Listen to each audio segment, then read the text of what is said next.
Hello. Today we're reviewing another book. And today's book is not a fantasy book or romance book or whatever book, okay? It's a book that actually changed my mindset. This has been on my TBR for a long time, and I don't know why I held it off. It's such a small book. Okay. As a Man Thinketh by James Allen. For this review, I'm just gonna talk about the book, talk about some parts in the book. There's not gonna be a spoiler-free and spoiler-full part because it is a full book review. I'm not gonna spoil everything, but you should read this for yourself. I gave this book 4 out of 5 stars. This book was written in 1902, okay? 1902 is fine. 1902 is good. This book made me realize a lot of things about me and the people around me. I'll read you the back. I'm not gonna do this because it's circle time, okay? The vision that you glorify in your mind, the ideal that you enthrone in your heart, this you will build your life by, this you will become. As a Man Thinketh reveals the hidden powers and possibilities within yourself by expounding on the importance of thought. Your own thoughts shape your character, circumstance, and destiny, and the control of your own thoughts liberates us from the undesirable experiences. In our never-ending pilgrimage to a deeper understanding of life, there is no better prescription than the mastery over the mind. Right. So, I read that and I'm like, what am I? A business bro? Like, what am I? What is this, right? It's stupid. It's so not stupid. So this has the mastery of destiny as well. These are 2 different books. They're very thin. As a Man Thinketh, the mastery of destiny, both written by James Allen, both very good. There are certain parts in As a Man Thinketh that I was like, I need to go back and start this book from the beginning again. This is like a one sit down read, but it will become a every single day thinking about it thing. I might go as far as saying this is my Roman Empire right now in this era, okay? This book gives like beautiful imagery of who you are in your own life, like what power you have in your own life. The only thing I would say is a con in regards to this book is the language it is written in. It talks about thy and thou and stuff like that because it is 1902. Okay, it's 1902. Another con that I'm thinking about now, there are so many sentences in this book with 18 commas, and it just feels like it will never end. Like the sentences will never end, but it will. And sometimes you have to read them 4 times to get the flow of it, and then you will understand it. Okay, other than that, this book is insane. Let me read you some parts that I was like, okay? Thought and character are one, and as character can only manifest and discover itself through environment and circumstance, the outer conditions of a person's life will always be found to be harmoniously related to his inner state. Like, obviously, but also, like, you're so right for that. That brings to my mind the ideal of people project what they feel inside. People who hate online to, like, random other people they don't even know, they're extremely obviously unhappy with themselves and insecure with themselves, so they'll point it out in you because they're just hateful. People who walk around constantly mad, constantly frustrated, it's not personal, like it's not something you should be like, oh my god, are they mad at me? No, dude, they're mad at themselves, obviously. Like, they're unhappy in here, okay? Here's another hitter. Men do not attract that which they want, but that which they are. In this season of my life, I'm 23, okay? I'm trying to break out of certain mentalities that I have been groomed to feel and live by. As a child, you know, like, you get taught things from your parents. Sometimes your parents are wrong.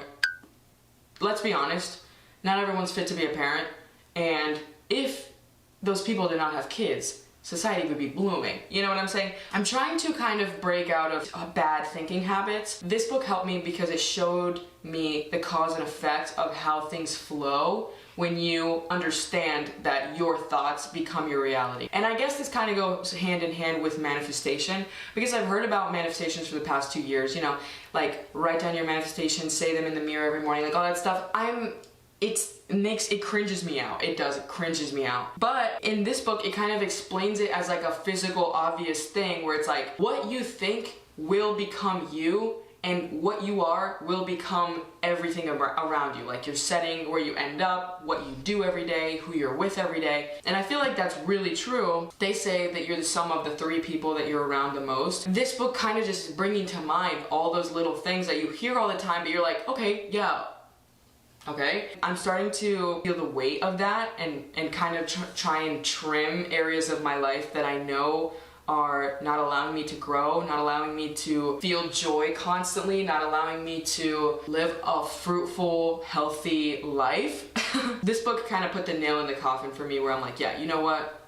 I am the one who decides what I do and who I am. So let's start deciding who we are and who we do. I mean, what we do. This is another one that made me realize where my anxiety comes from. Men are anxious to improve their circumstances but are unwilling to improve themselves. They therefore remain bound. Now, since I was a kid, a girl, like since I was literally a girl, I am just a girl by the way, but since I was literally just a child girl, I have felt this insane amount of pressure that has been brought upon by my own ambition, I would say, to succeed and grow and climb as high as I can in regards to my mental health, my emotional intelligence, my intelligence about physical things around me, career, finances. I don't know where that drive comes from. And to be honest, sometimes I wish I didn't have it, okay? Because I'm so painfully aware of everything and the cause and effect that sometimes it's unbearable. But I have had days or nights where I'm spiraling aggressively and very fast because I'm not where I want to be yet in terms of career, in terms of life, in terms of the physicality of my life. And that's anxiety. That's obviously like anxiety, and I'm anxious to change things around me.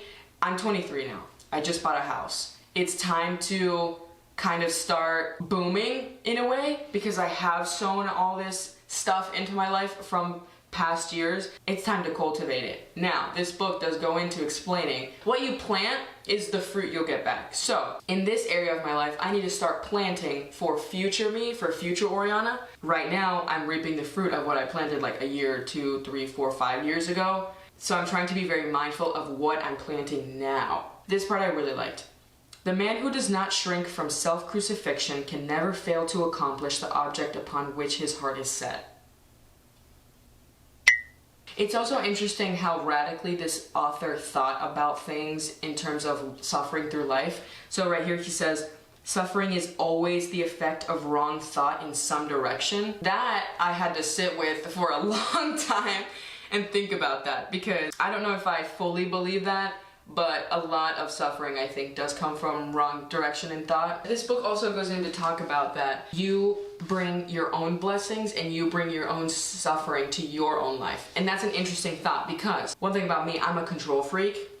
And this book kind of makes me feel good in a way that makes me think I'm fully in control. Now, I don't fully believe that. I don't fully believe that I will bring to myself every single thing that I get, because I think that life has a way of balancing out things, okay? But I do think like 98-99% of the things that we end up with or that come to us are obviously a result of our own previous actions, our own previous thoughts, our own previous feelings, our own previous work. It's interesting that this author is so radical and so decided upon the fact that he believes everything that we get is because of us. Also, this part, a man only begins to be a man when he ceases to whine and revile. So true, so true. Also this, as he adapts his mind to that regulating factor, he ceases to accuse others as the cause of his condition and builds himself up in strong and noble thoughts. Ceases to kick against the circumstances, but begins to use them as aids to his more rapid progress and as a means of discovering the hidden powers and possibilities within himself. I genuinely, the past 2 years, have been feeling a sense of everything that happens to you is something that can help you grow or learn, even if it's a bad thing. I think that there is an opportunity to spin everything for the positive, even if it's just, okay, I learned my lesson. Okay, I learned I can't do that again. Okay, I learned that sucked because I'm stupid. You know, I think that in everything you can learn something. And I like that this book touches upon that and talks about how once you start changing your perspective in terms of everything that happens to you to a thought of, I can learn from this even though it's trash right now and I kind of low-key want to do it, it will change the circumstance for you as well. This is a good part too. A man cannot directly choose his circumstances, but he can choose his thought, and so indirectly, yet surely, shape his circumstance. I think genuinely, if more people knew that and understood that and were able to exercise that fully, I myself am not able to exercise that fully. Like, it is very hard to gain full access and control to your brain and your thoughts all the time. Like, I think you need to do some serious meditation for that stuff, and like I need to start meditating because there's a lot of noise up here that I can't quiet down a lot of the time. So that being said, this book has put a fire under me to kind of start meditating, start taking control over my thoughts seriously, because I want to do everything possible to get me where I want to go in life, and this is just another tool. I realized about 2 years ago that a lot of my daily anxiety came from what ifs in my head, or like romanticizing bad things happening in my life. And I was just like, I'd be driving and thinking what I would do in any situation where this person died in my life right now. Like, what if I got a call right now that this person died? What would be my first step? And that comes from an anxiety of always wanting to be prepared and always wanting to make the right decision. But I was creating this like anxiety in myself because of random stuff I was thinking about. Like, why was I doing that? And then I only realized I was doing it because I was talking to a friend and they were like, what are you thinking about right now? And I was like, I'm thinking about what I would do if I got a call right now that my brother killed himself. Like, it was so just out of pocket. And only saying that out loud, my friend was like,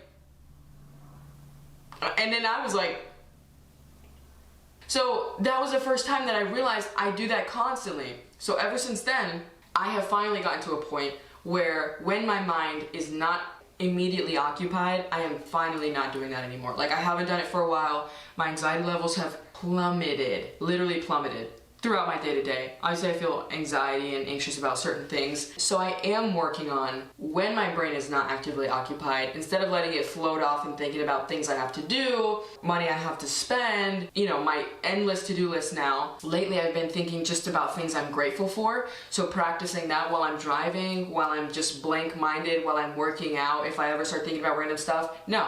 I start thinking about things I'm grateful for, and it changes my mood insanely. Like, I just feel lighter. Focusing on things that make me happy, that I feel thankful for, even if it's something stupid, like I'm happy my car is running right now. I am happy. That's not a stupid thing, by the way, but you know, like, this is simple things you just don't realize in your day. Like, I'm happy this sweater is comfortable and soft on the inside, and I love this color. Just like things like that. I'm grateful that I can go to the kitchen and grab some water. You know, it's just, we take a lot of things for granted, especially, I think, people who live in the United States and are in a good position financially. I am guilty of living my day-to-day and not realizing how lucky and blessed and just special it is to be living this life. This book is like, I guess it's what you take from it too, and like what you make of it. I feel so refreshed almost. It like reset my brain, and it's just like, here's what's actually important, and here's what you have control over, and here's what you should focus on. Read this book. As a Man Thinketh by James Allen. If you kind of feel stuck in your circumstance, if you feel like, I don't know where to start, I don't know where to restart, I'm not happy with the direction I'm going, like, how do I shift, how do I move it over? Read this book. I think it's really insightful, and if anything, it can kind of just move your thoughts around and refresh your brain. I wouldn't take everything in this book as Bible, but there's a lot of good parts in this, and I like that he puts in real world circumstances as well, like little stories to kind of put perspective in you of what he's talking about. Again, a lot of this stuff you're gonna have to read over and over again to kind of grasp it, because the language is stupid and I don't appreciate the run-on sentences, but it was 1902. Okay, do it now. Read this now.